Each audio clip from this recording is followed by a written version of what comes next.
Going live to finish up my cross stitch.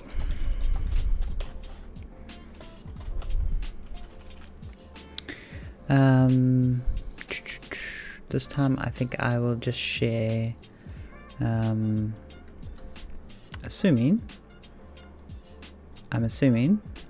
give me a sec, soon it'll show up. Why is it not showing up? Is Twitch live? Twitch is live. Twitch is all good and happy. Why is...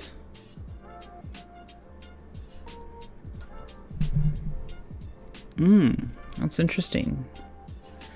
YouTube is not wanting to go live.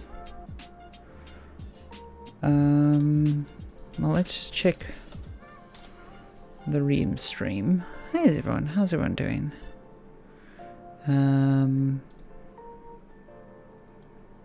Oh, there we go. Okay, there we go. So it is live. It's just YouTube's dashboard sucks. That's all it is. That's all it is. YouTube generally, the streaming tech's amazing. It's just their UI. It's just their UI. Their UI is terrible. Oh well, there we go. It's lovely. Their actual back-end technology, fucking fantastic. I love it. Right, okay. Well, that's all jazzed. Okay. Have I forgotten anything? Nope. I think that's all good. I think that is all good. There we go. Let me bring in the cross stitch and get back to it. I've already been doing some tonight. So all the really thick black lines are mostly in place, and as you can see, all the normal stitching is in place. So what we're really doing now is finishing up. So there's a lot of single stitch, sort of black thread stuff to put in, just little bits of detail really help lift up the piece. There we go. Now you're meant to be doing this with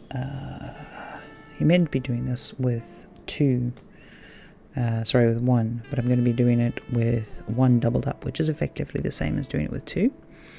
That's because I like the loop method. I'm really lazy about that, and I just generally prefer a chunkier stitch.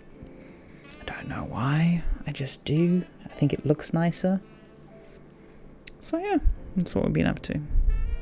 This was meant to be finished for the end of Jan, but frankly I screwed up and it's not finished yet, so we're gonna just try rush through and finish this as quick as I can.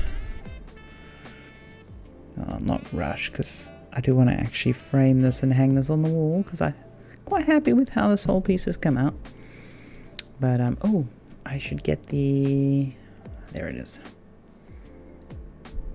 pattern up.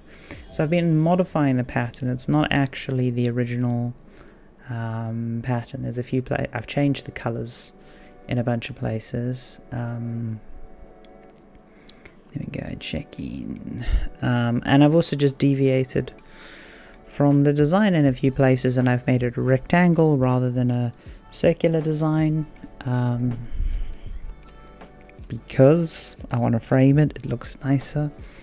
So yeah, there's been a surprisingly large amount of deviation from the original design, mostly because I can't really give you a better reason than that. A lot of cases I just kind of felt in my gut that the decision I was making just made a better piece. And sometimes I got lost and confused, and the pattern just got mucked up, and I was like, well, how do I recover it? And it's like, well, you know, rather than unpicking all these stitches, if I just do this little bit here, it's recoverable. So that's quite often been the case. Okay. I'll say the back stitching is a lot harder than just the normal cross stitching. And I look forward to it because, like, the next piece, which to be fair I will not start for a while, probably closer to winter, you know, the return of winter, so to speak, so late in the year.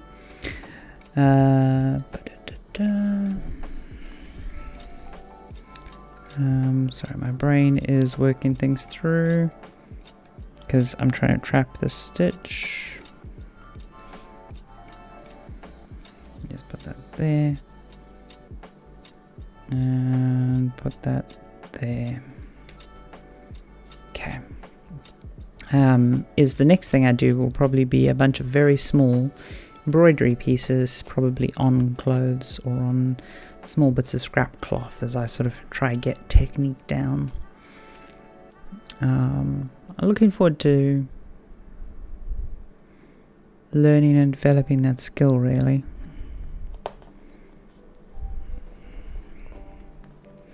Obviously it won't be as tough as what I'm doing at the moment in the sense of pushing through, because I'm using quite a blunted needle. I could, now that I say that out loud, actually, I could switch to one of my actual sharp, nice gold needles, but because I have some nice embroidery needles. But one of the things I like about the blunt needle is I can be a bit more careless, but it also means that, generally speaking, I'm not fighting the eider, which is something I try not to do. This is quite a chunky eider. So eider is just the canvas that I'm stitching onto. And it being super chunky like this is actually really nice because it means that it's quite stiff. It doesn't need an embroidery hoop, which, you know, means I can do things you can't normally do. It's easier to move around. And yeah, it's just easier to work with.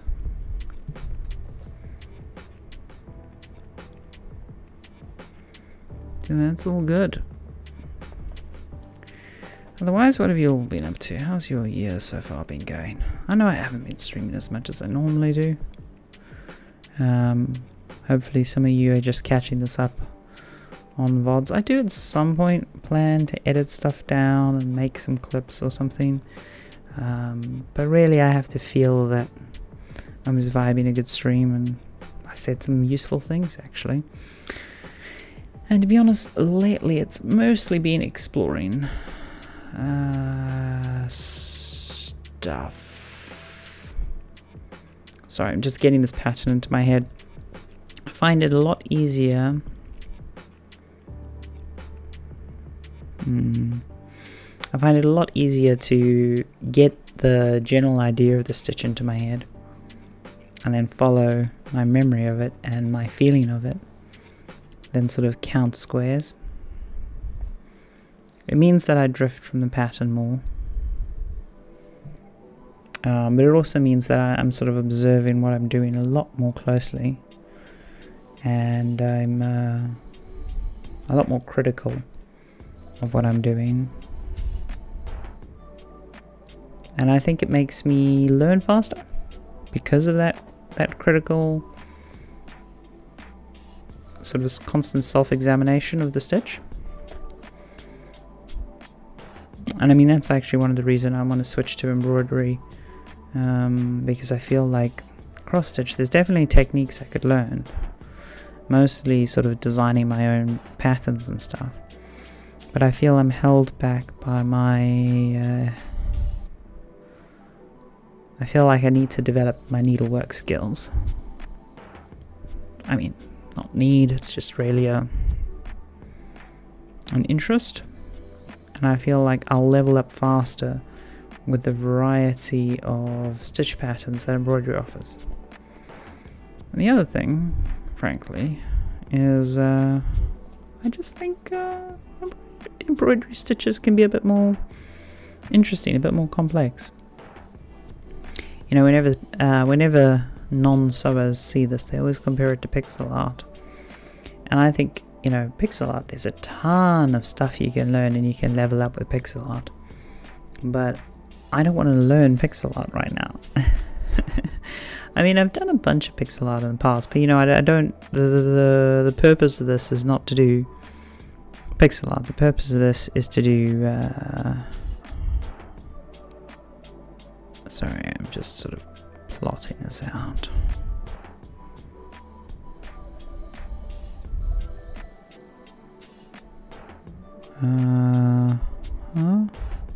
Yeah, let's do that. The purpose of this is to do to develop some sewing and styling techniques, and you know, just more of a physical hand skill, something you can. You see, that's what I was afraid of. That's exactly what I was afraid of. Okay, here's what we're gonna do. Gonna pierce the aha. Yeah, that's perfect. Through and go down. Round about there. And then if I just slide that through there.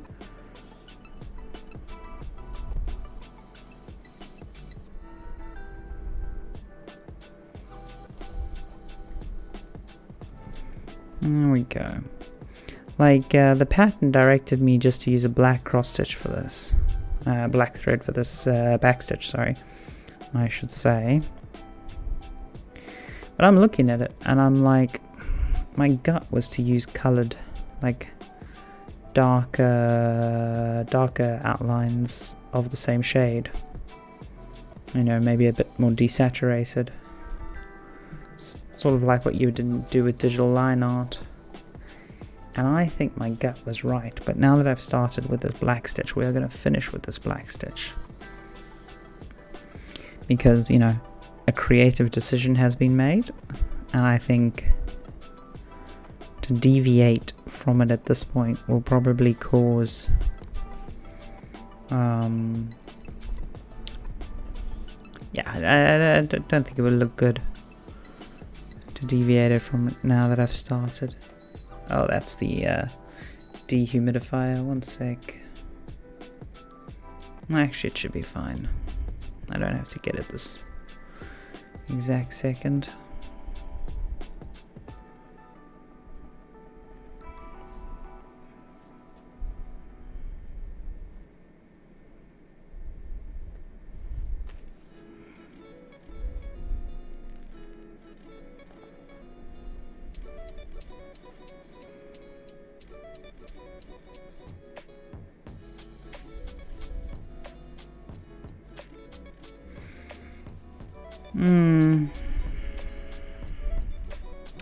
See, this design here is to have black ripples in the water, and I'm not sure I'm a big fan of that.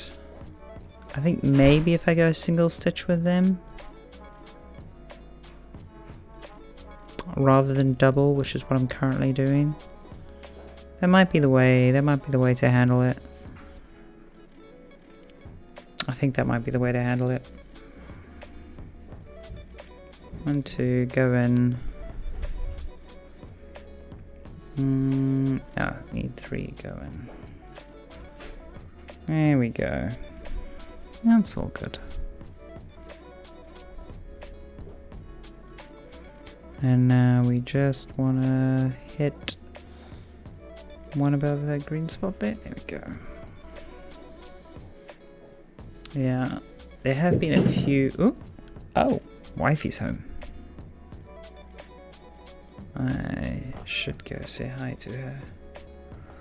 One sec. I'm gonna just go say hi to her. Oh, I really do need to reset up this stream deck. Brains. There we go. Be right back.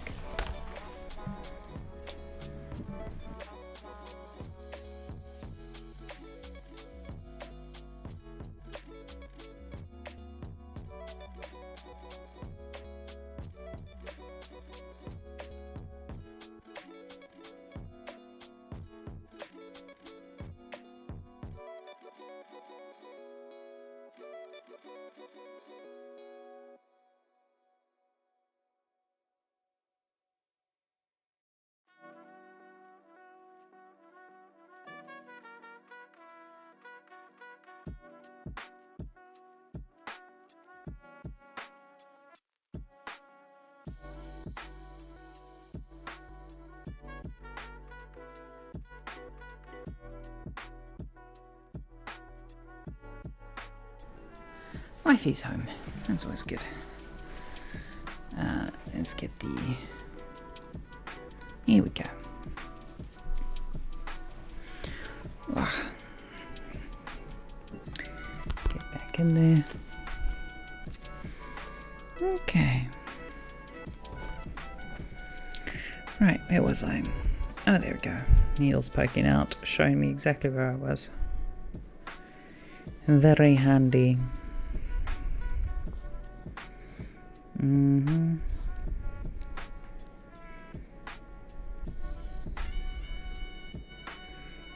Okay, so it actually wants to do like... Oh... I get now what that is. Okay. I thought that was a bit of shadow, which was always why I thought it was strange that there was a highlight. But I thought it might be like a rim light situation. It's like, no. That's a fin. That is a fin.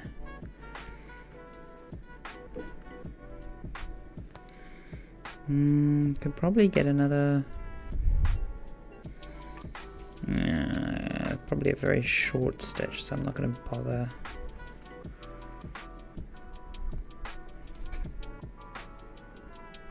Hey, how's it been going?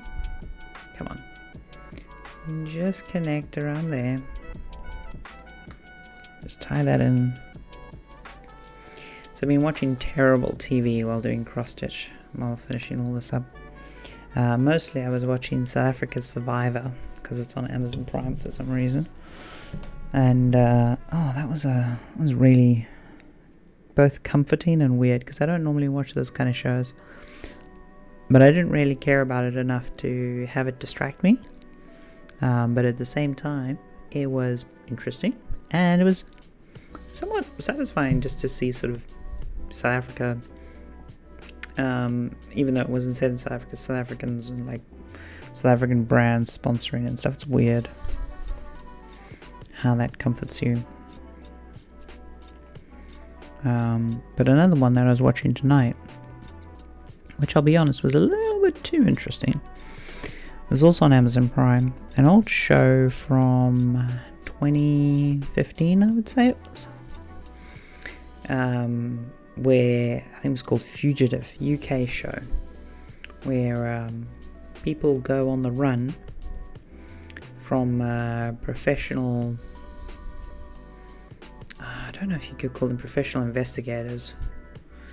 So this is a problem with television. It's really hard to tell like what level of bullshit there is in these shows.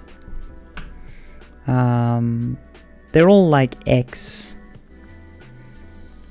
Met officers and ex FBI, CIA, or active in many cases, like consultants and stuff.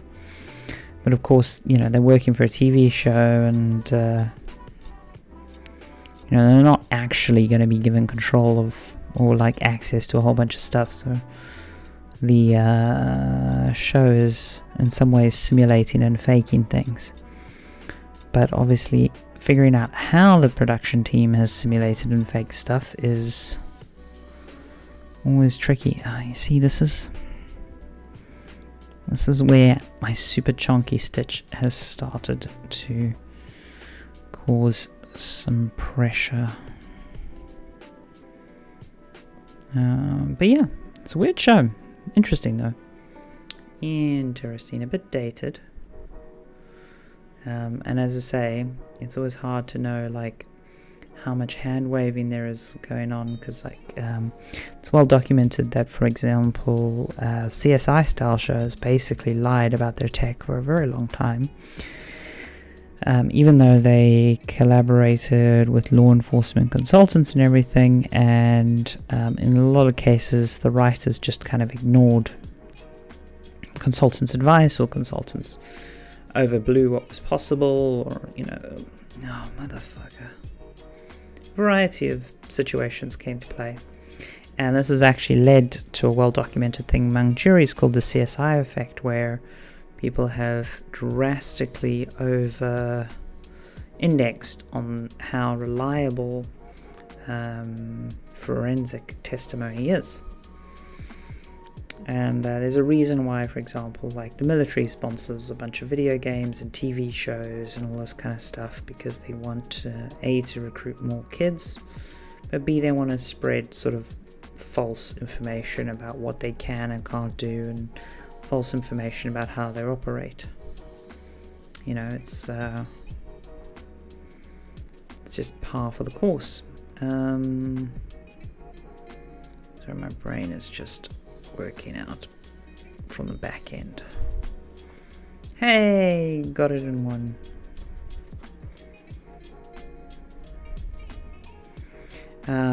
Yeah, sort of par for the course. So it is difficult to know. Yeah, sure, go for it. Talk away about a game idea. But yeah, it's difficult to know what powers they're inflating and what powers they're what's the word for it? See, 'cause I don't want to say they're ignoring, not disclosing. I don't know. It's kind of funny. It's like I remember the first time I actually read about a certain kind of social classification algorithm that we use in recommendation algorithms, and companies like Facebook and Netflix and everything, social graph analysis stuff. Anyway, one of these algorithms, first time I came across it was actually a report from an academic who had worked with Interpol in the 90s, for crying out loud, using metadata to basically uncover this entire organization of mobsters, their entire hierarchy, from the burner phones that they used. The really interesting thing about this entire operation was they had to deal with a lot of unreliable information, because obviously people threw away phones, much like people throw away web browsers or whatever and start afresh. But based on who they contact with a new phone, you can basically re-establish the person's identity. In some cases, this is helped out by, CIs and other sort of secondary data information, but in the same way, that ad trackers sometimes identify you by the size of your browser window and other information they can get. Thanks, Jimmy. I thought you were going to just put in text. What it means to... So, are you up to a call? I don't know if I'm up to a call.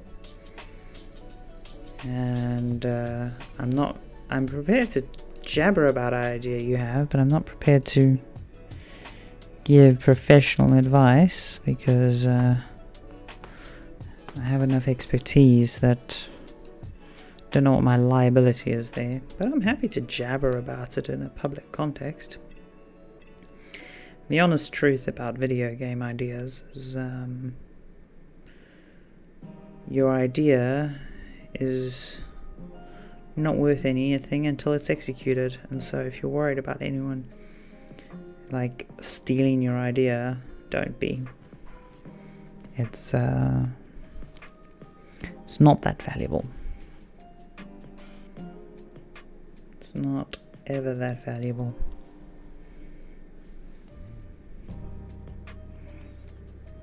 It's all about the execution.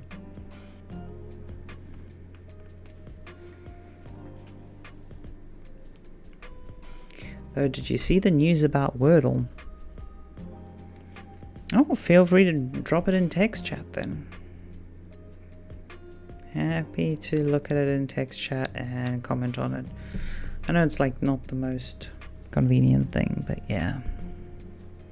Almost finished. There's a bunch of backstitching to do. Just this, these little black stitches that add a little bit more information, basically, to the stitch.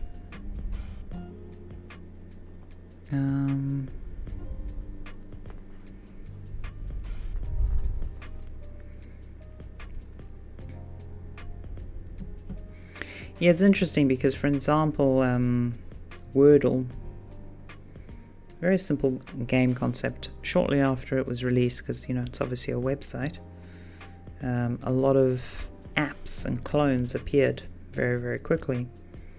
And yet, the New York Times just bought Wordle for, how much?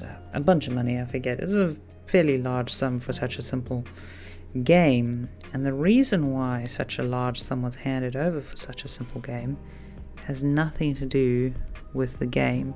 It's everything to do with the brand, the data, and the captured audience.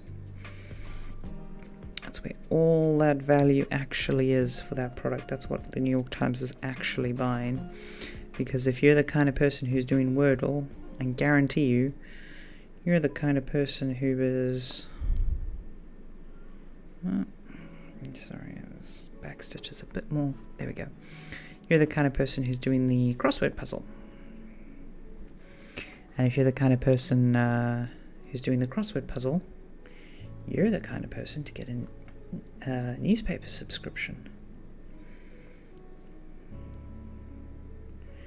And the real value of a newspaper subscription and the newspaper in general is if you're the kind of person who has a newspaper subscription, especially to something like the New York Times, then you're the kind of person who has more money to spend, and so you're much more valuable to advertise to.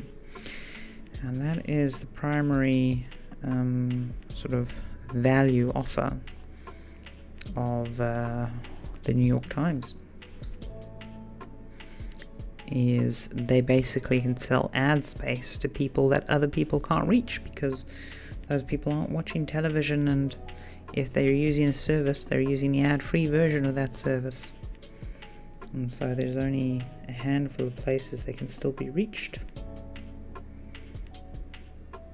And so that is the value prop of the New York Times advertising team.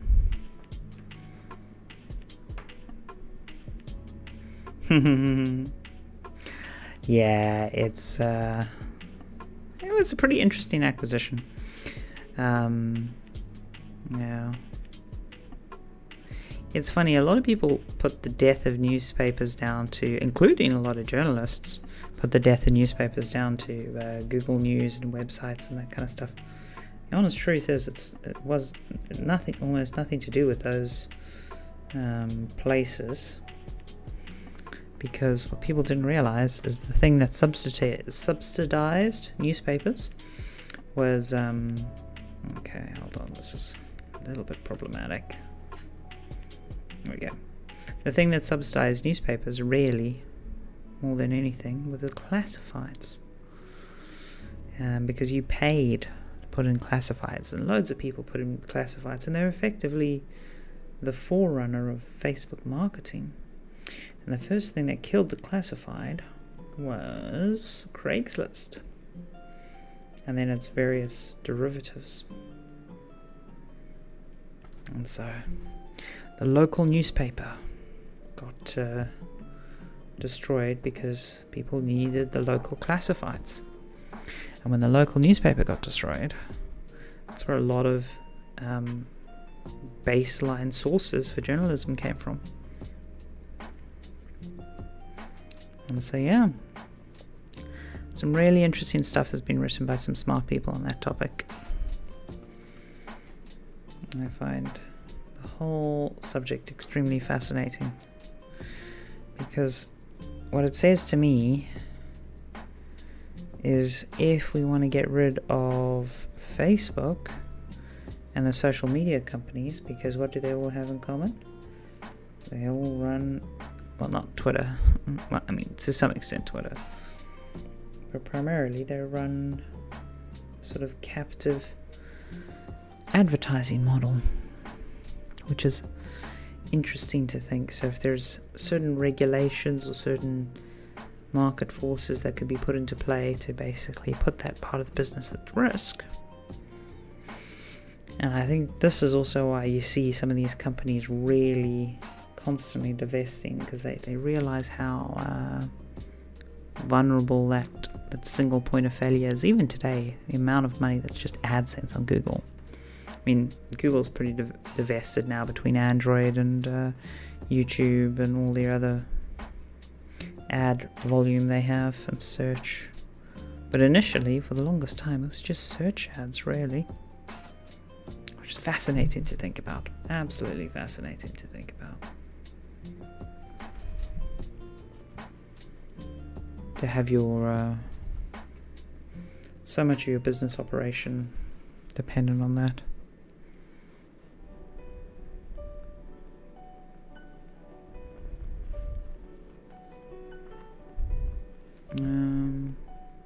PSM there, go through there, and PSM.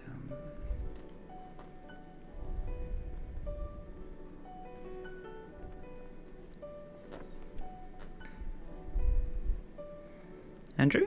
You're not Andrew? Okay, I guess he's not going to post his idea. It's fair enough. Speaking about an idea in public is very scary. It's intimidating. Oh, that's one new thing. I'm going to be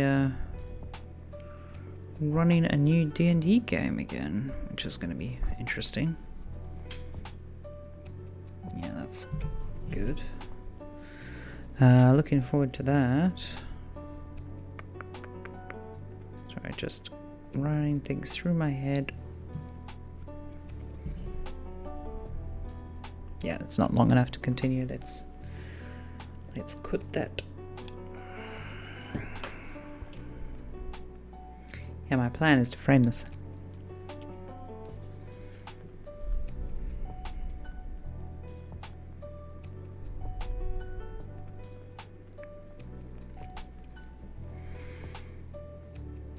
See, the pattern calls for outlining the trees, and I don't think you need to outline the trees. In fact, I think they've put far too much backstitching into this piece.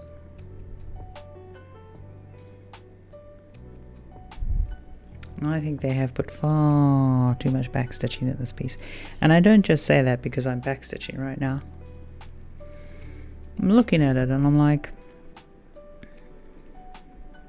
there's definitely some of this backstitching that's adding a lot to the piece. But there's other stitches that I'm like, not so sure. Not so sure it's the right call.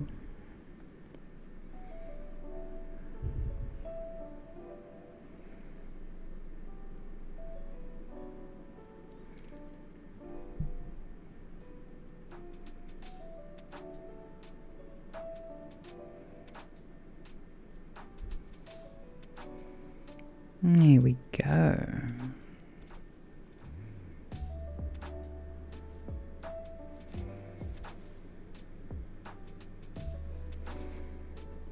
Okay, it's something capable to reach the aim of working and learning while playing. I mean, there's a whole category there. It's called edutainment. There's also a lot of work done in training simulator work, you know, so that's where you're building simulators for people to train for their jobs. So a whole category of stuff there. Interesting enough, one of the first companies I worked with that had an internal tech team that wasn't fully devoted to games. It's called Blitz Games, no longer around anymore. That's a whole nother very interesting story about one very litigious company that I cannot possibly comment on. But anyway, Blitz Games had a division for making,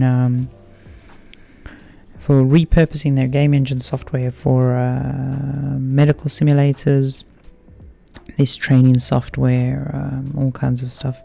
Really interesting stuff, actually, because obviously the problems are slightly different there. So, like, one of them was first responder training, so that you could get situational training of you arrive at a thing and who do you respond to first, and da-da-da. And one of the things that the client really felt was important, I I think the client was actually the NHS, if I recall. Anyway, one of the things the client felt was really important to convey was the skin tone, or rather the respiratory status of NPCs via certain skin response stuff that at the time was very difficult to model, and so a whole bunch of research went into new graphics techniques to basically do better breathing stuff that no game had really asked for, because, well, not really that interesting.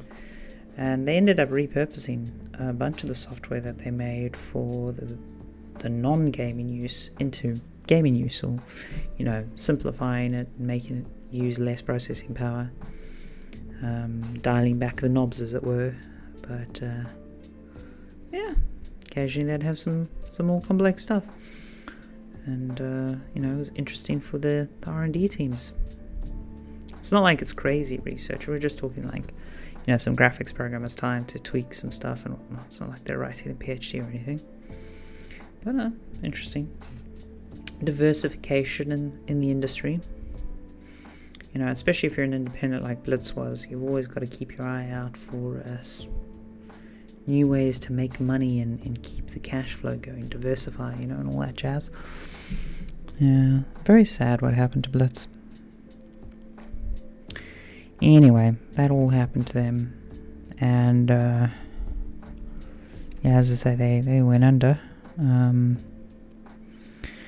But I suppose the indirect ramble of that tangent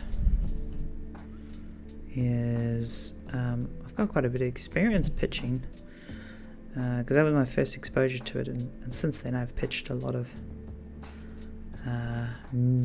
non-gaming applications for gaming. It's a big deal. A lot of stuff going in there. It's always actually surprising to me what they want to use games to train people for, because you would think, oh, you want to train someone how to shoot someone, you want to train someone how to, I don't know, run into a building burning and burning building and put out a fire. And then what you discover is they're much more interested in training and talking about like strategic decision making. So for the firefighter one, there was one where it was like, basically it was navigation really, and figuring out, oh, this area is on fire, where do we go from here, and at what point is the right call to keep going, and what point should we turn back and stuff. And it was way less about operating equipment, even when you've got quite good, like say VR based simulation equipment. That's way less common, because it turns out that you know, unless the training requires spending very expensive, say, ammunition or whatever, training people through drilling someone through a physical action or a usage of a tool or whatever is something that people are actually pretty good at, and we don't actually need that much simulator style training for, and the simulator style training doesn't actually do that well. Why is this? Sorry, I'm just looking at this pattern.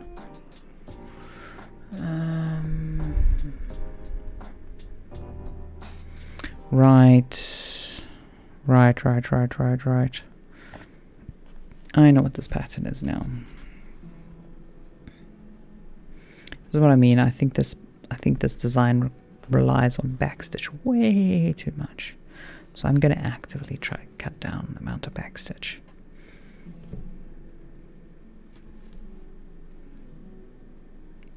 So again, I'm just altering the pattern on the fly here because I get a feeling of where I want it to go. Farming experience of MMO games with the ability to learn languages.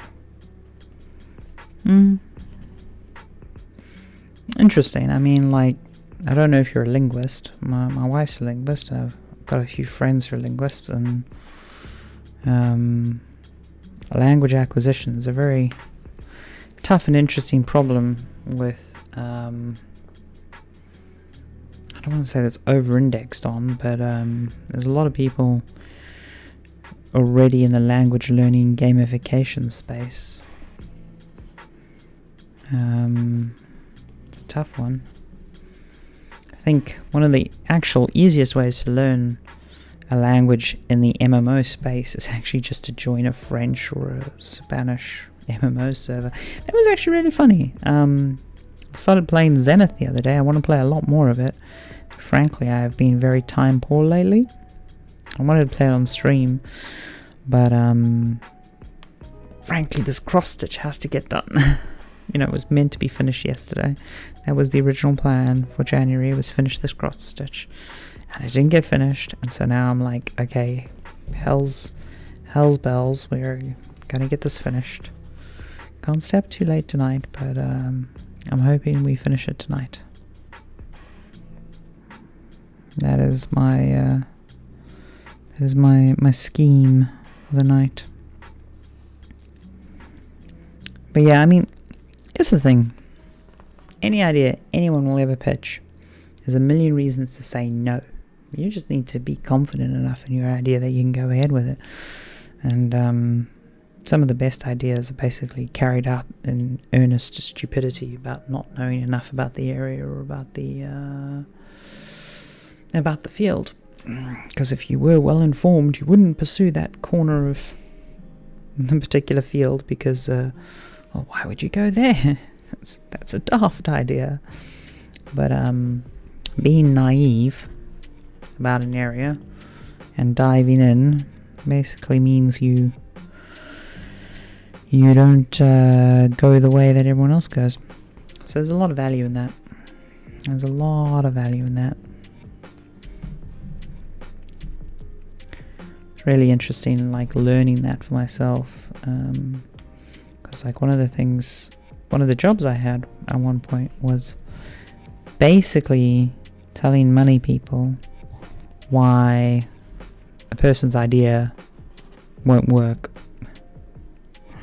or rather highlighting technical infeasibilities or risk in creative projects. And let me tell you, there is a lot of technical and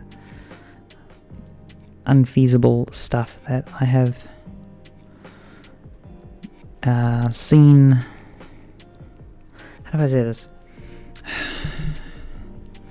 Not so. How do I? I've got to be careful because I don't want to disclose anything about any projects. But because even though some of these projects have shipped, my consultancy was given under a pretty strict confidentiality stuff.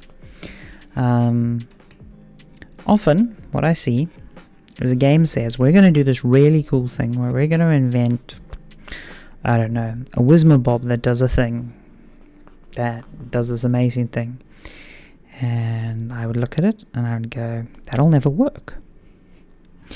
And I was right. In almost every one of these cases, I was right, that won't work. Turns out, though, in their failed attempt, and I've seen this happen more than once, in their failed attempt, their naive attempt to attack this problem, they have basically designed a new way of solving the problem that doesn't actually solve the original problem they set out to solve. But it is, I don't want to say close enough, because that implies that they've solved the problem in some way. They basically found out that they didn't need to solve the problem, or they re-engineered the product or the game or the whatever so they didn't have to solve the problem. Because again, they're bold and naive. And they just had to find some way to make it work. And they did. And I've seen that more than once. That's not a one-off thing. I've seen it happen. And when I first saw it happen, I was in my 20s, And I was like, well, that doesn't count. They didn't solve the problem they set out to solve. And it's like, well, no, they weren't trying to solve that problem. They were trying to make a video game or make a piece of software that did a thing or whatever. And their solution in the end clearly works because the game or the product or whatever works. And I was like, well, they just got lucky. And then, as I said, after I saw it a few more times and got a bit, I don't want to say older and wiser, but got a bit more exposed to that, how that pitching and that creative cycle and that got more of an understanding about how you get money for projects and how much bullshit is involved. Is the honest truth. How much bullshit is involved in acquiring money. I came to be a lot more sympathetic to a lot of these technically outrageous claims that I saw from people, and I started going, okay, look, they may not do X because X is bloody stupid, but if you do this very simple thing, you sidestep the problem. And that was very fun because that's when I started working with Shahid's team and strategic content and a few other indies, various other ways, and basically started telling them, hey, so you know how you want to do a video game that does this? I was like, well, that's actually kind of impossible, but why do you want to do it? And they'll tell me, oh, because blah. And I'll be like, okay, well, you can achieve blah by doing this. Have you thought about this? And oh god, that same stupid spam comment. I wonder what it's about. Oh well. There we go. It's very annoying to me that it gets through the filters. YouTube, man. YouTube's thing is just not very good. And it's always a Russian account. Always a Russian account.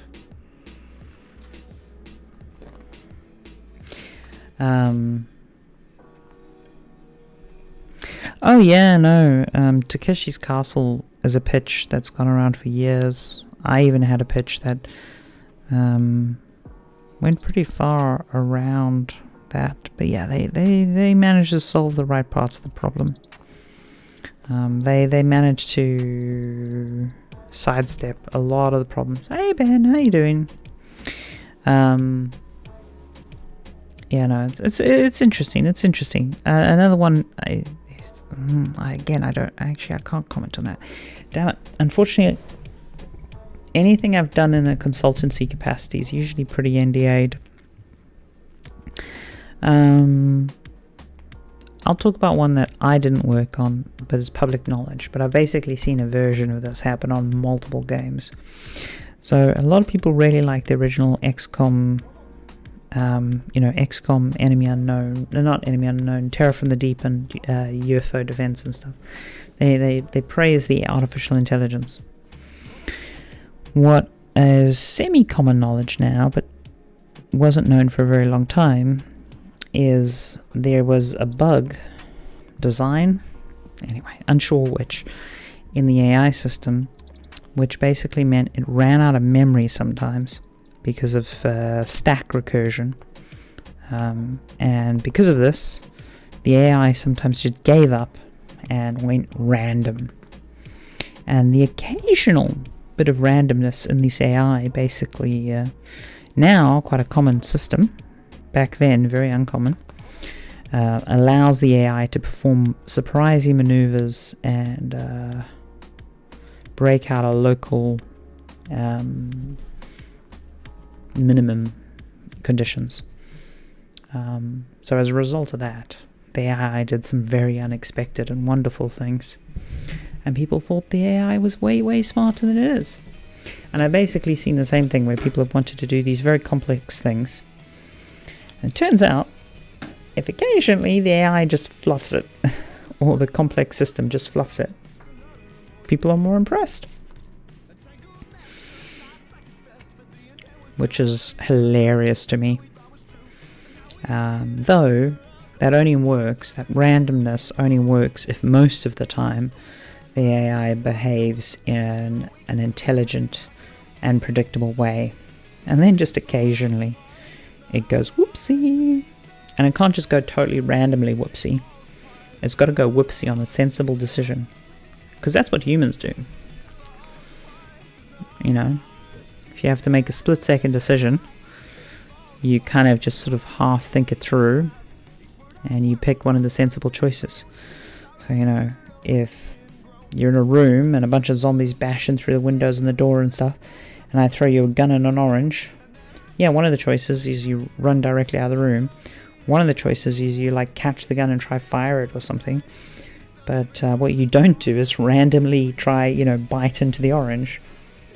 You know, it's a bad choice. So yeah, it's different levels of randomness, but yeah. You finished Terror from the Deep for the first time last month. Awesome! How awesome is the Mars mission? The Mars mission is so cool. Love it so much. Enjoying side projects. Nice. Nice, keeping that healthy creative energy vibing. I like it. I like it a lot.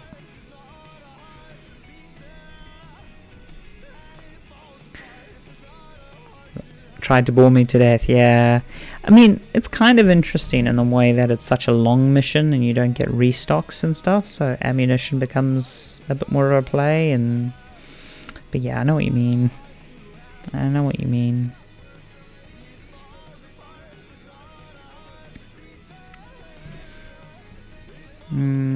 Final missions are hard, though. It's like good boss design. For the longest time, video games really didn't know how to design bosses.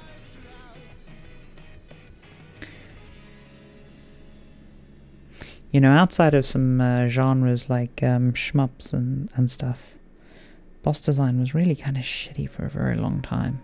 We got so many bullet sponge bosses and... oh, thanks, Mick.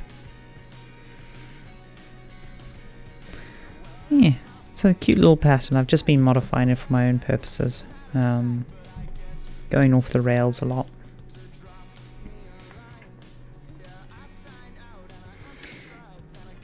Shadow of the Colossus. Good game. Good game. Made complete and utter waves at the time of its release. I mean, even long after its release, like, you know, people would point at Shadow of Colossus in the industry and go, you play that? Nope, you gotta play that.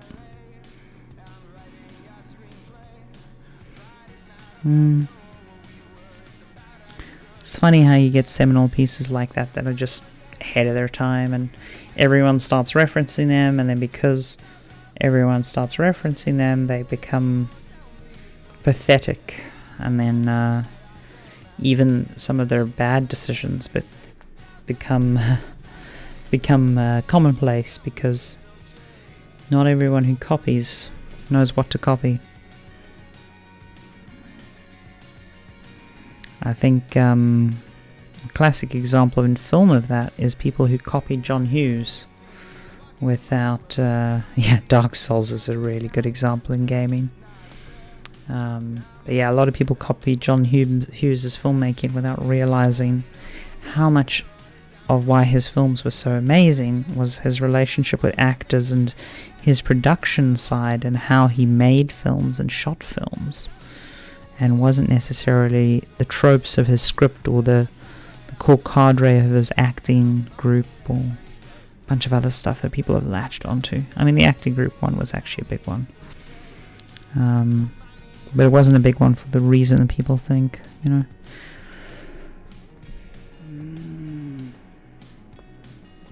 I mean, if you've not played Vampire Survivor on Steam, which I think everyone kind of has at the moment because it's been popping off.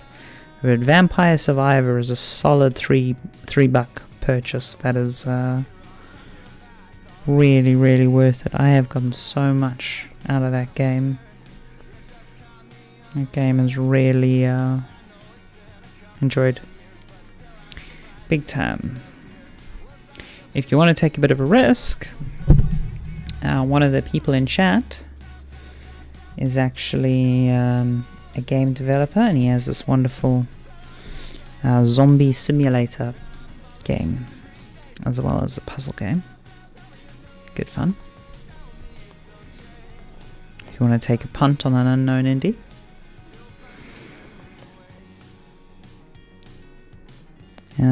But yeah, a lot of it's just down to your choice. I feel like we're in this wonderful position at the moment where there's so much choice in the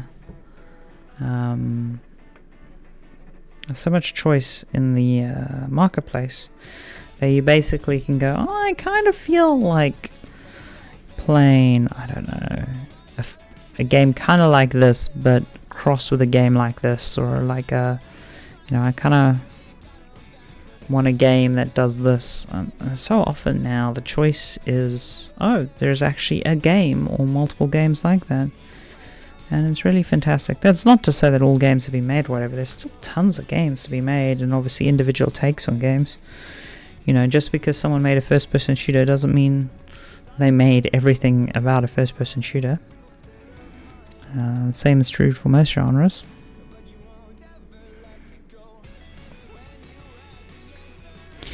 I mean, really, I think the real thing to spend is time, not money. That's why I appreciate it whenever anyone gives me their time, because I'm like, there's so many things you could be doing right now. There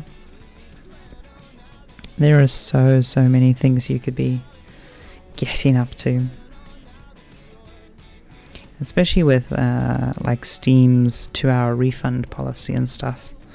Like if I was a kid now, oh my god, I don't see. Partly I worry I would never gotten into making video games, because one of the reasons I made video games when I was a kid was because I didn't have any video games to play, or I'd played all the video games that I wanted to play, kind of thing, But then maybe it was just because, like, there's always going to be that one weird thing, or you want to modify the game you're playing, or then again, it used to be a lot easier to modify games. I mean, obviously you've got things like Dreams and stuff which are designed to be dug into, but we had that when I was growing up and I didn't get into it. So things like the pinball construction set and stuff, those sort of games just never really appealed to me. So, who knows? We're all a product of our time. We're all a product of our time.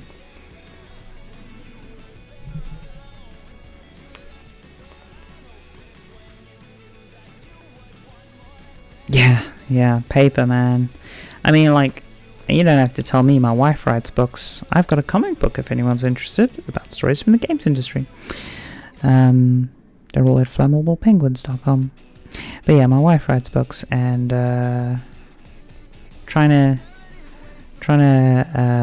get people to try a new author, it's tough. Once someone's tried a book, getting them to read the other books is easy. Getting them to try the other stuff is great, because they're like, oh, I know who you are, I'll read the rest of that. And it's the best feeling is when we go to conventions and someone we saw at a previous convention comes up and is like, oh, you've got a new book. And we're like, yeah. And they buy it. And we're like, yeah. That's a good feeling. That's a very good feeling. Hold on, Andrew. Let me scroll up there. I think I've missed... idea is to translate the mouse to the thumb and make the player write and use the pointer while two hands are always over the keyboard. This is the concept of the mouse. I don't know what you're talking about there. basically, if that's your elevator pitch, it needs work, because I'm not following along with that one.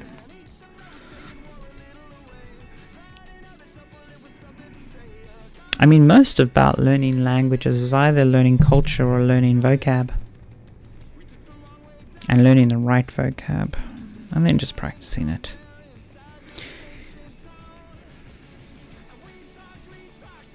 So the best advice for learning a language is always live with it or sleep with it. Find someone who speaks the language and have a relationship with them, whether that's a friendship or a sexual relationship or whatever, or go to where lots of people speak it and live with it.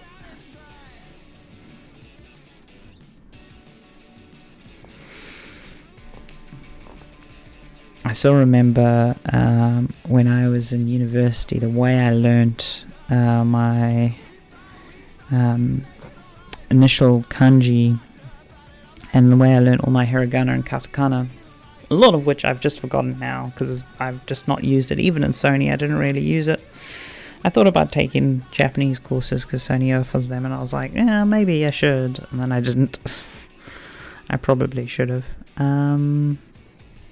Yeah, I'm not liking how many stitches it wants me to put in this area. I think it's not relying enough on just the normal stitches.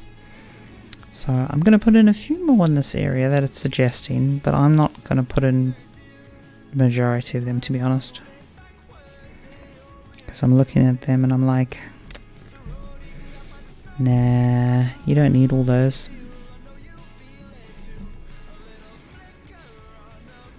Yep, a bit further.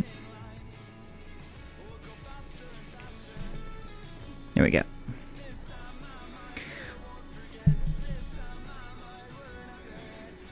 But yeah, as I said, there's a lot of people trying to make money by gamifying language learning, and I think people don't realize about making movies, making video games. You can totally do them as a creative indie or whatever, with very little knowledge. But when it comes to the big boys don't mess around. And one of the things the big boys do is they hire people who know how people's brains work.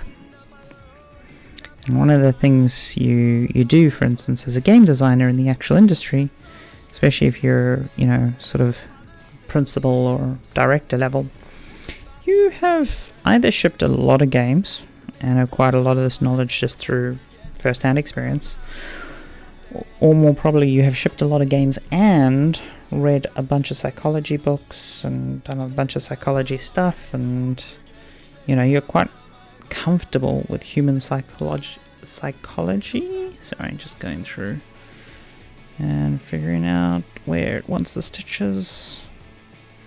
Yeah, I think I want to put stitches here. I mean, ARs are really pretty good for it. Like, AR exists as a category, it's just mobile phone AR. I mean, have any of you picked out your Google or Apple phone lately, opened up Google Translate, and here we go, let's go for it. Hold on. Time my mind won't forget. Okay. Let's see, translate. This is fascinating stuff. Okay. So let's pick a language that I don't speak. Oh,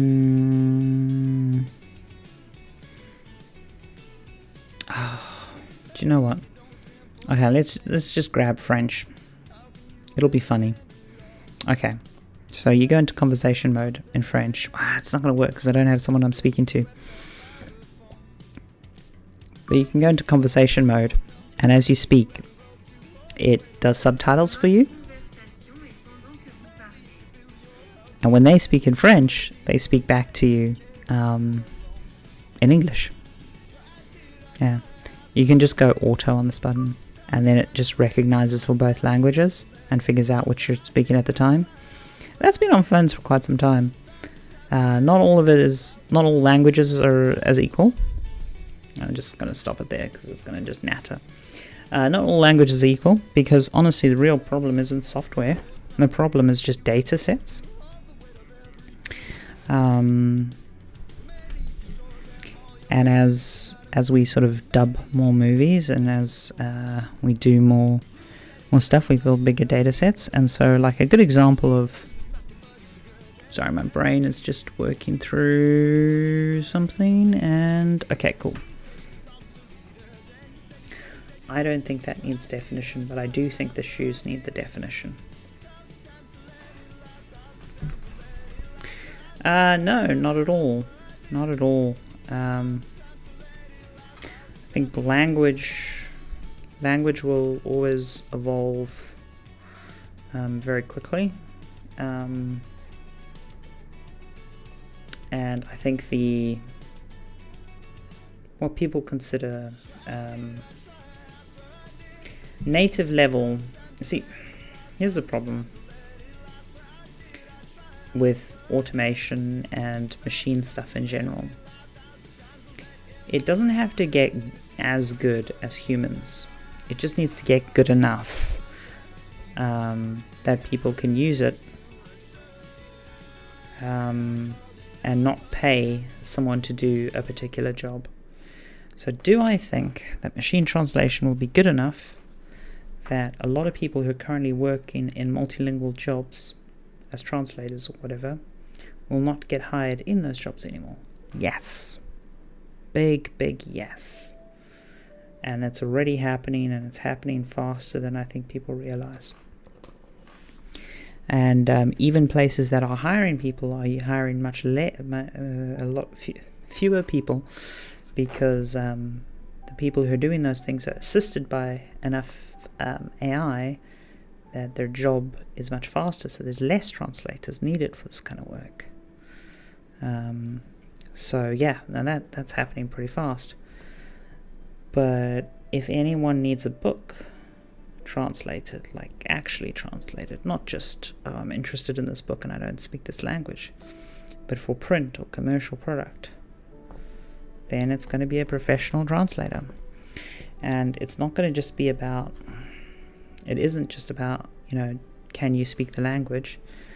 It's about knowing literature. It's about knowing how to convert subject matter across, handle character names, consistency, idioms, cultural translation. There's a lot going on there. And I think a lot of people will actually, I think, how do I say this? I think fewer people will be multilingual in the future out of necessity. So at the moment, there's a lot of people who speak English because, when they were growing up, all the movies they wanted to watch were in English. Or, for business or internet, it was all in English. Whereas now the internet is translated, and if it's not translated, it can be machine translated pretty damn fast. And companies like Netflix and Disney and everyone are like, okay, well, to make more money, we can spend a relatively small amount to not only translate, but to localize into these different regions. And so it means that you don't have to know whatever language you want to know to watch the latest Avengers film or the newest, hottest thing on Netflix. The flip side of this is there's a lot of people who are content purists who will watch with subtitles, because that's becoming more common even outside of the anime community and outside of the foreign film community because of streaming again. So in some ways I actually see languages diversifying. I actually think there's less pressure on... So back in the day, there was a lot of people... And I say back in the day, I mean the 90s. There was a lot of people who were worried about the monoculture. They were worried about languages disappearing. And languages do disappear. And there's naturally sort of a winnowing there that happens. But no, I don't think we'll become monolingual in the next 100 years. I think it'll be a lot more common to have a bad level of English, like a really bad level of English, and then use machine translation. And I think it'll also become quite a class separator, much like it used to be back in the day, where to speak multiple languages is a very posh thing. It becomes very, very posh. I mean, to some extent, it's already like that in English-speaking countries. Very middle class to speak French or whatever. But I think it'll become even more so, and in hold on.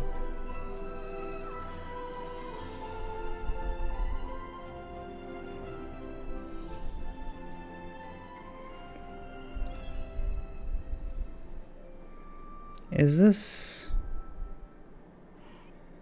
still part of my playlist? Oh, the fuck up. That was meant to be part of... I really hope... Ah, you know... Hold on.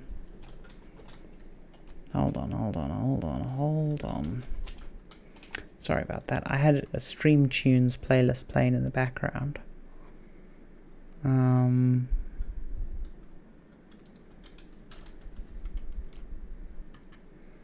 And I think Google got fancy in the background, and if it did, that'd be really, really annoying of it.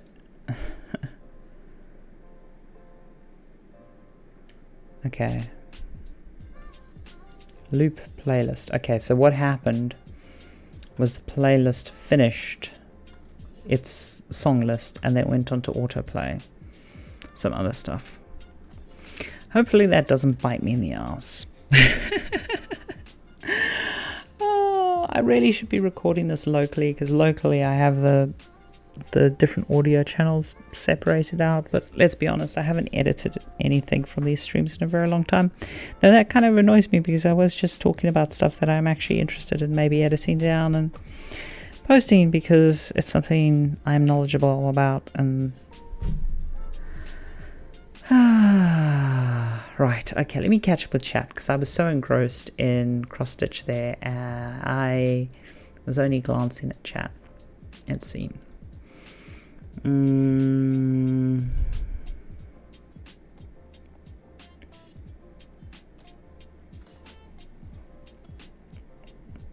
Oh, it's good to know you know that copyright's a huge issue. There's tons of games you can play and learn language. Just take your favorite game and change its language. You can just play with different you know, if you want to use voice chat, just play with different speaking people, different languages. Do I consider true AI tech? Oh god. Dub subs, blah blah blah. Yeah. Oh, there's the bloody Russian annoyance again. Block user on YouTube. I have this thing set on my YouTube so that you're meant to have to be on a follower of the channel for, I forget how long, some period of time before you can post. And I ban links and I do all this other stuff, and yet still these Russians come in and they post these random strings. And I'm always like, well, why are they posting that? It's really weird. I don't get the motivation. Like, it's not a phishing scam. It's like, because there is some reason. There's definitely some reason. But again, I think YouTube just really needs to get their act together from the actual streamer tools, UI kind of point of view. Their backend's fantastic. Their technology backends.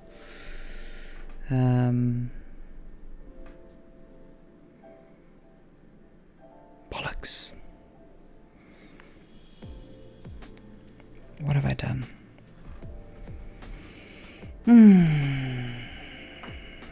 Okay. So this is the part where you stop trying to look there and you do this, and no, one down. Here we go. That's much better.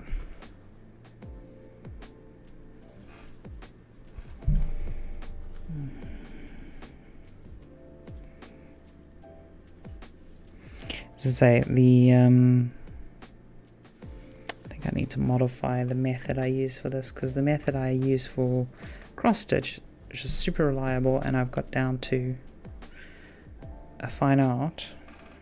It does not work very well for back stitching, but hey, it is what it is. Okay.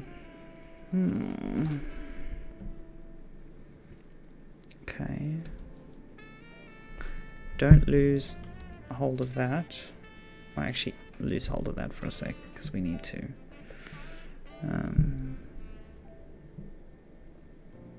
Come in there. No. There. Okay, cool. So now, I'm going to just pull this up here. Oh yeah, I need to change the method I'm handling this with.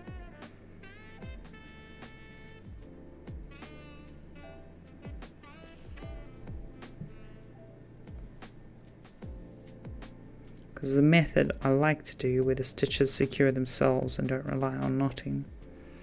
Because I find knots can pull, and I find it ugly to have a bunch of knots on the back stitch, on the back of the canvas. There we go, just refocus onto that, thank you very much. But it's not as reliable for the back stitch, because the back stitch is not neatly packed like cross stitch, so I may have to go back to an actual knotting method, which, as I say, I'm not the biggest fan of.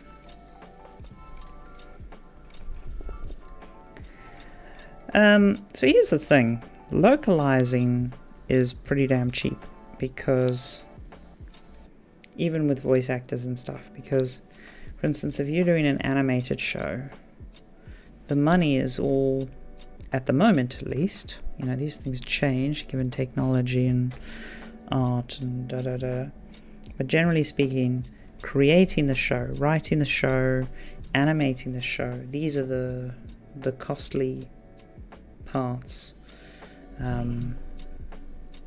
Hiring some voice actors in an appropriate language to record the dub, or even to, you know, get subtitles, is such a minuscule relative cost that there's no reason not to do it for the appropriate markets. In fact, the only reason you don't see more localization is not because of the cost, and this is why Netflix has changed the game a bit. It's not because of the cost of localizing into a given language. It's because for that thing to make money, it has to be marketed. And marketing is the expensive part. So if I make a game for $100 million, say, I'm going to spend more than $100 million marketing it. I have to, otherwise I'm not going to get my money back, even though the game now costs $200 million to make. It is better business to spend, say, $250 million and $150 million on marketing and 100 on making the game than it is to spend $100 million on making the game, because that is how the economics work at that end. Now there's this big dry zone where the math doesn't work out, but then you start to get to game budgets sub $5 million, roundabout. You know, these numbers are prone to change slightly due to market conditions and other factors, but realistically not by much. And then, say a $5 million game, I know that I can spend a relatively small amount marketing to a targeted niche, and I can make my money back, make a profit. And that's why if you're a $100 million game and you need to spend another few months delaying and reworking and user testing and a lot more effort, it's worth it because you haven't actually spent the real money yet, which is the marketing money, so you get more time. Whereas if you're a smaller game that's on, say, a sub 5-10 mil budget, then it's very important that you don't overrun, because once you cross into the deadland area where the economics change, doesn't matter how good your game is, if we spend enough money to market it, we're not going to get all that money back. And so the best thing to do now is to spend very little money to market it, which means the game's even less likely to succeed, so the budget doesn't bloat, and hope that it just bites and takes.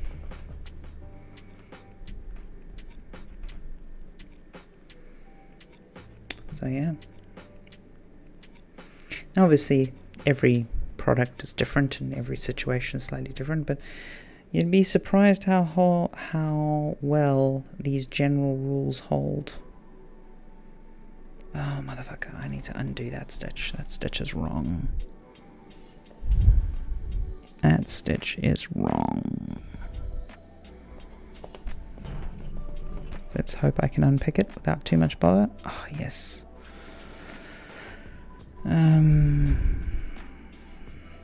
Okay.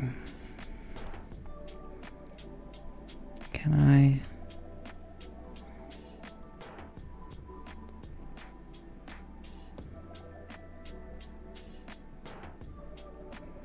try not to wrap around another... There we go.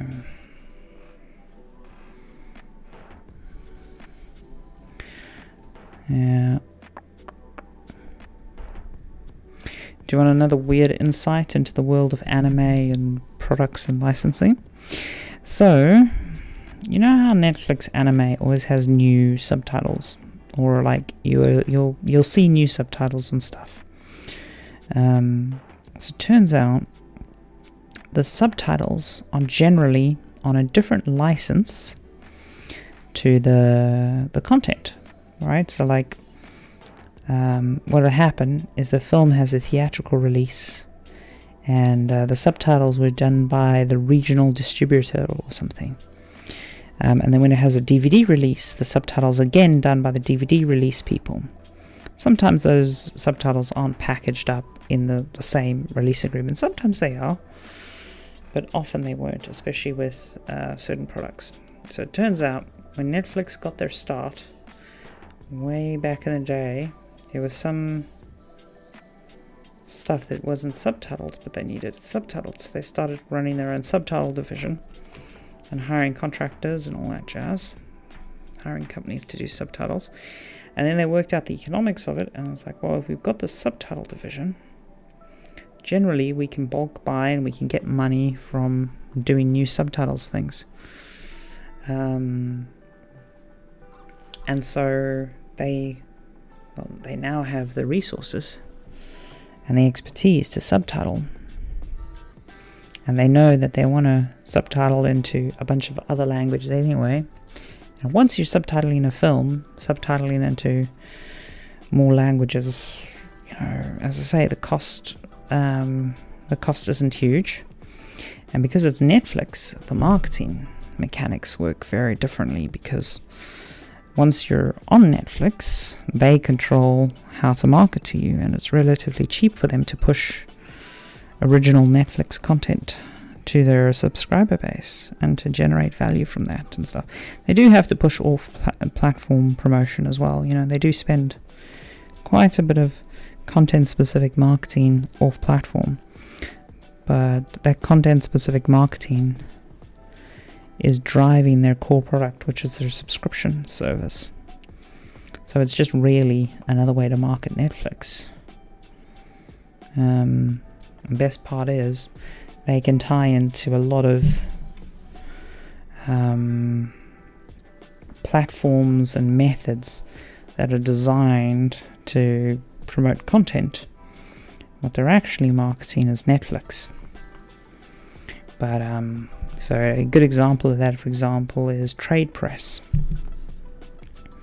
So someone who reviews films or TV shows or whatever, I mean, really what they're doing is they're marketing a commercial product, right? A TV or a film or something. But they're doing it as a critic, and we have different expectations from them as an audience, and there's different cost effects and everything in play there. And so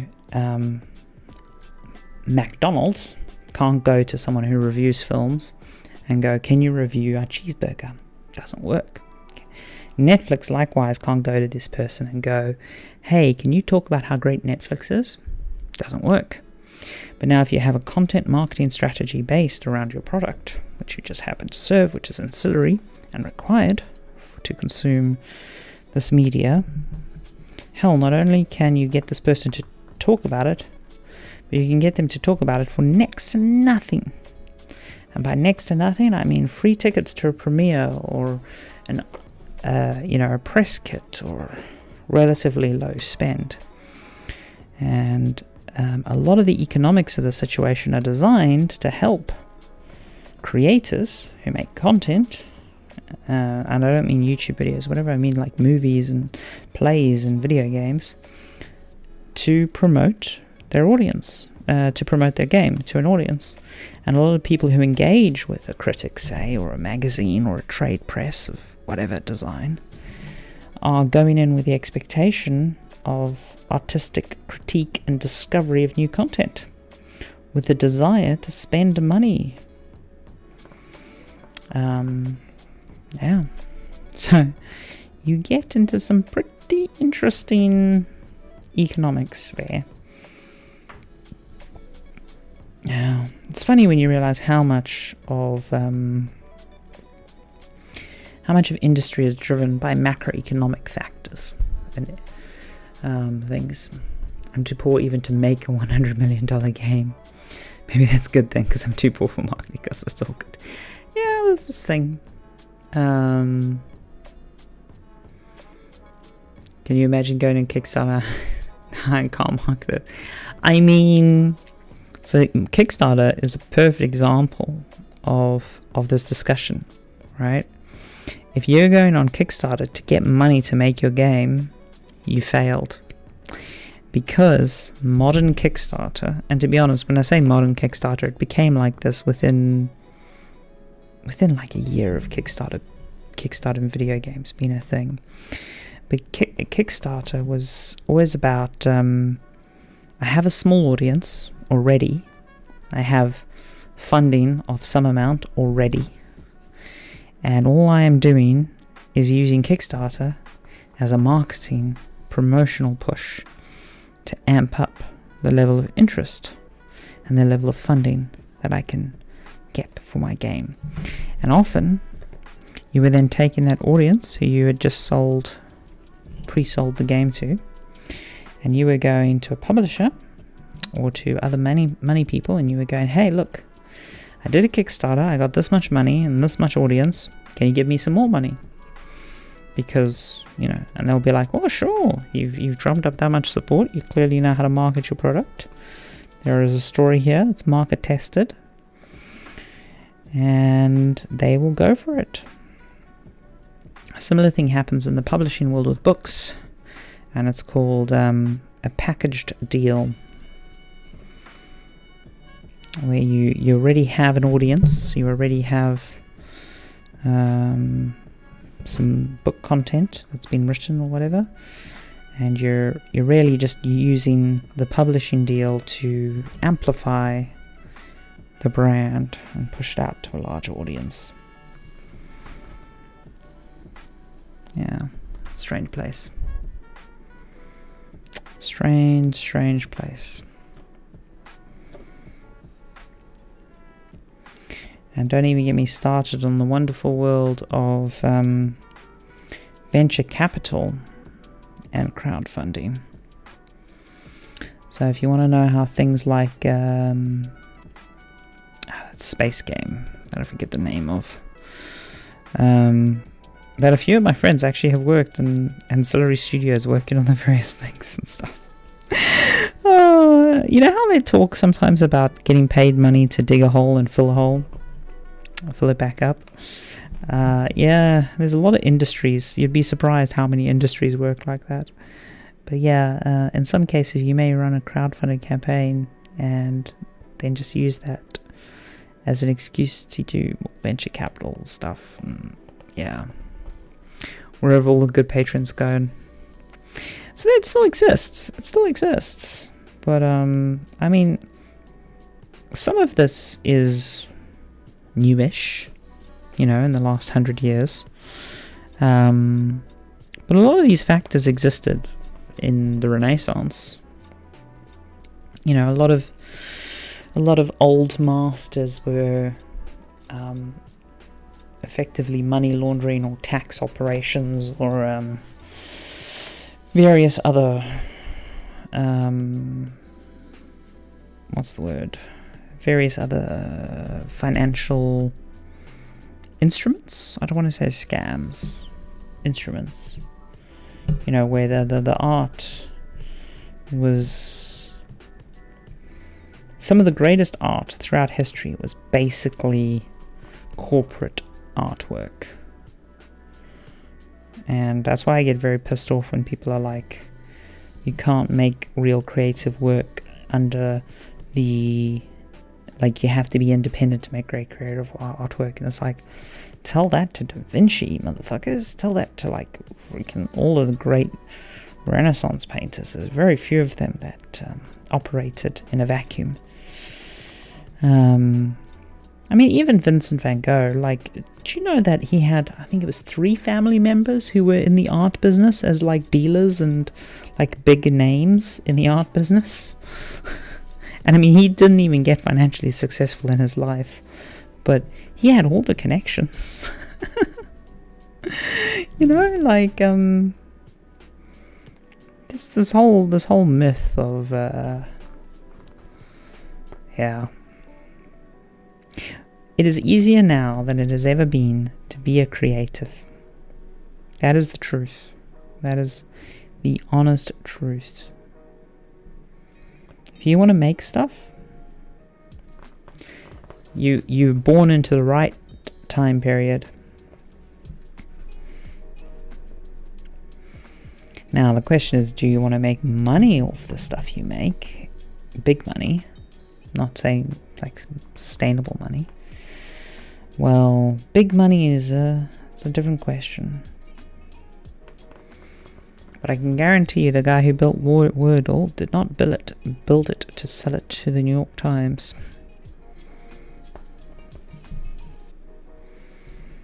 I can tell you that for sure. If I recall, the story is he built it for his wife, who enjoys crosswords.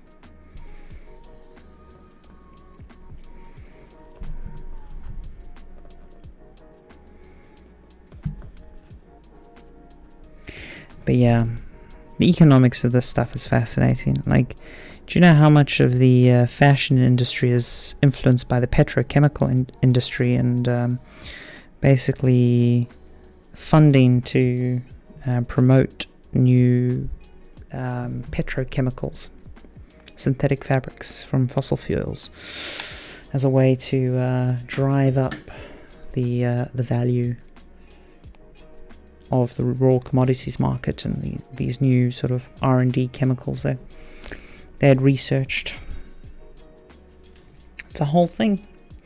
Fashion houses like the big French ones like Dior and stuff would go visit these petrochemical factories, and then these petrochemical factories would show them the new textiles they're inventing, the new kinds of chemicals and stuff, and then go, can you use this? Cool. Well, if you're able to use this, we'll fund a whole bunch of this stuff. And it wasn't like they wrote a check there and then. They would just supply free fabric. They would grease some wheels, maybe provide a venue, maybe sponsor a show. You know, they would get all their rich buddies in the room, all kinds of, you know, difficult accounting arrangements. And again, it's not like, how do I say this? It's not like anyone's been evil with a fluffy white cat on their lap and going, you know. It's much more that someone made a thing. Like, let's imagine tomorrow you invent, I don't know, say you invent a slightly better toaster, and now you need to promote this toaster. And it turns out something your toaster's really good at is toasting waffles, right? And then you discover that there is a world famous waffle chef who's marrying your sister, or you're marrying your brother, or whatever. And you're like, well, world famous waffle chef, so lovely to meet you at the wedding. Do you know I make a better toaster? I was like, ah. It's like, okay, well, you've got all of these restaurants that sell waffles. How about we give you some of our waffle machines to try? I was like, well, sure. And I'm not like asking you to lie or anything. I'm 100% sure that you'll love these waffle machines because they're the best waffle machines I've ever made, and da-da-da-da-da. And sure enough, they are. But that's not the point. The point is, because you met a person at a place that is not, shall we say, as capitalists say, an open market, you were able to extract an advantage. And this is why none of the open market theories work, because realistically, not everything is an open market. There's always a back room to do a handshake in. I mean, there are ways of regulating markets and going, hey, maybe we should make all transactions go through a public auditable thing or whatever. There's ways of doing it. But yeah, the amount of incentives in play is fascinating. And if you spend any real time among creative finance, you realize how much of creative finance is funded by financial instruments. That's not a bad thing. Artists need art. And I've helped a lot of, I've commissioned a lot of independent art. A cake topper, a few pieces around the house, some custom dresses, all kinds of things like that. And every time that's come out of a corporate paycheck, And really, that's just more complicated steps for corporate sponsorship. That's weird. It is weird. Not that I'm saying you shouldn't have ethical consumption, you shouldn't have rights. I know I've told the story on here before about me tearing up a game contract and putting myself several grand in debt because I had ethical objections to something an employer had hired me to do one thing, and then they asked me to do another, and I thought it was ethically wrong to do the thing they wanted me to do.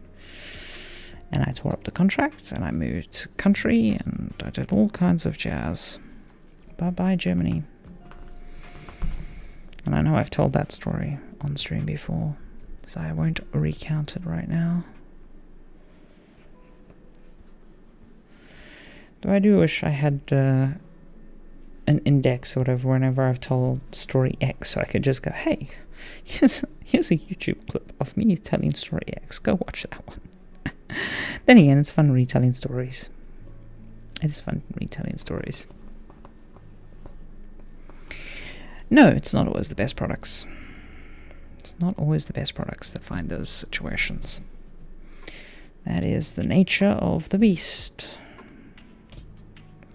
The reality of the situation.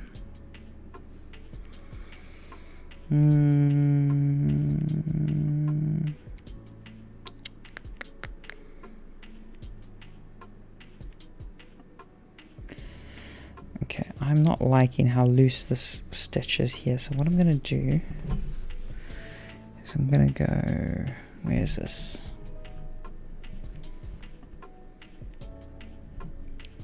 I can just feel my way through. Oh, there we go. Perfect. I'm going to just pinch this in here.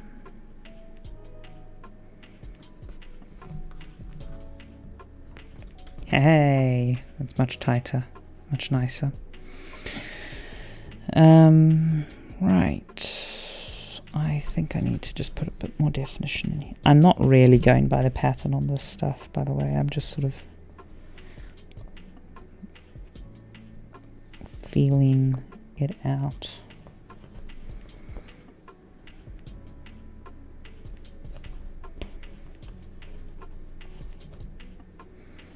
Okay. Let's check. What does the pattern want us to do with Cthulhu's top?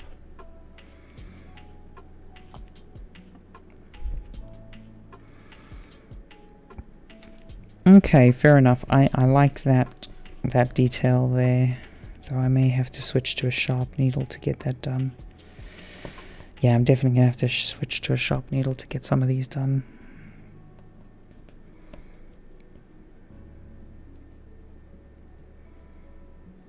Yeah, that's problematic. Yeah, let's do this first.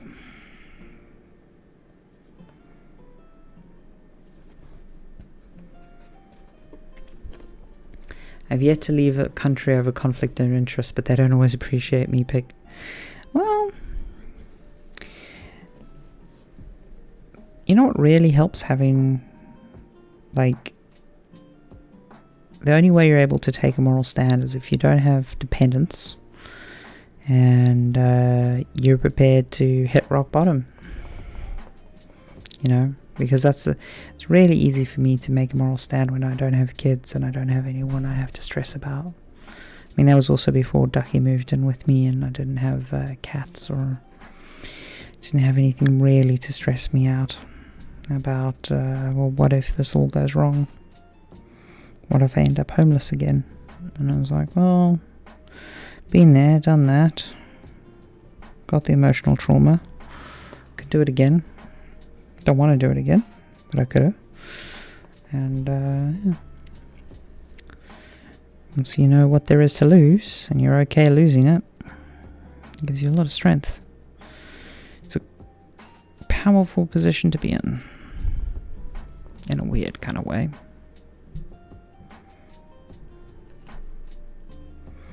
Not a situation I'd advocate for anyone.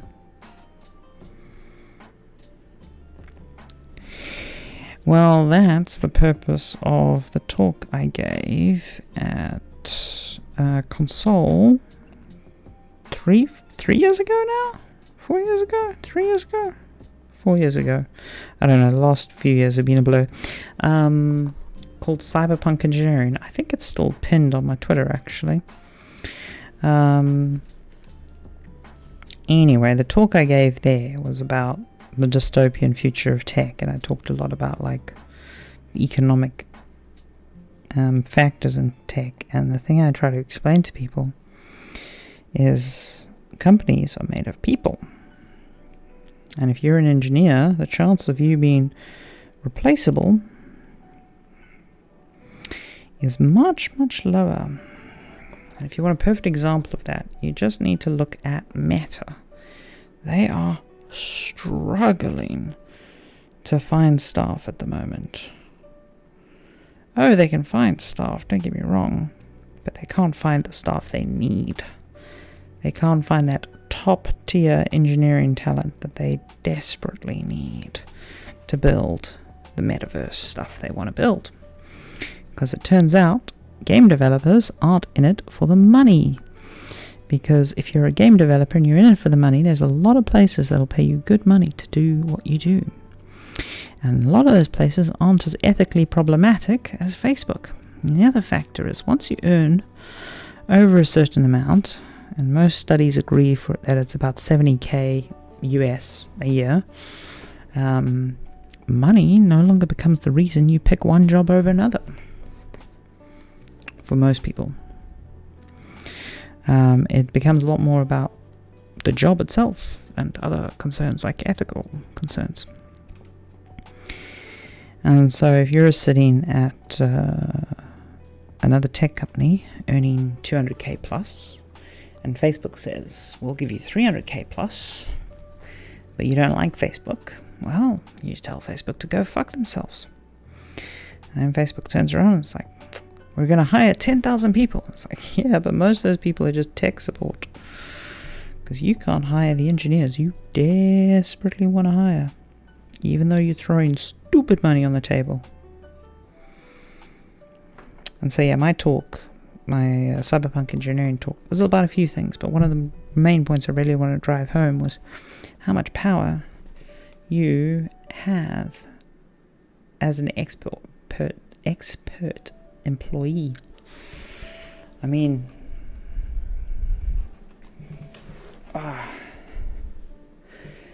yeah, I mean, it's not unusual in tech. So this is why everything in tech is about giving people stock that vests over time. Because rather than giving them money, you say, well, here's a bunch of stock that'll turn into money in a few years. So they have to rest and vest, as the expression goes. And they basically bank on getting the value out of those people in the... Wait, we're not going to roll out more black thread right now because it is midnight and I should probably be wrapping. But yeah, they're then like, okay, can we extract enough value over these people before they go off and do something else? And yeah, like companies like Google have been known to pay out stupid retention bonuses at times just to keep people going. Okay, I was really hoping I was going to finish it tonight. We got close. I've got improv tomorrow night. We will maybe finish this Thursday night then. I think Thursday night. We're going to hopefully finish this. It really needs finishing. I mean, it's pretty done. Just needs a little bit of thing there. The fishing line needs to come in here. Some detailing on Cthulhu. And then we need to come in with a light thread. I need to finish up some Nessie face stuff. Then come into a light thread and put in some highlights in a few places. But overall, I'm liking what I've made. It's very nice. Well, thank you everyone for dropping by, hanging out. You should. So one second before I actually go. Let me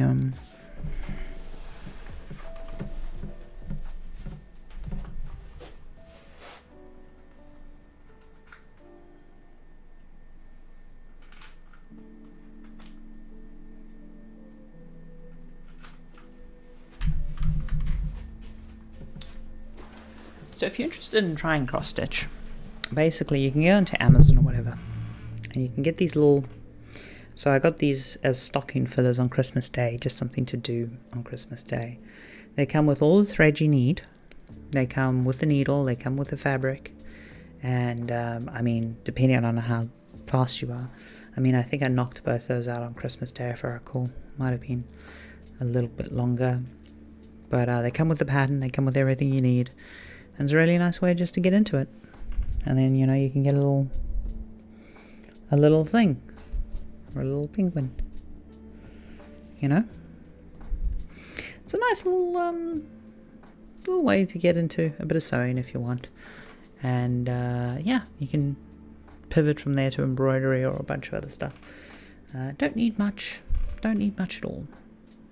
So yeah, if you're interested, you should totally try it. Well, for that everyone, take care, and I will probably see you all on Thursday.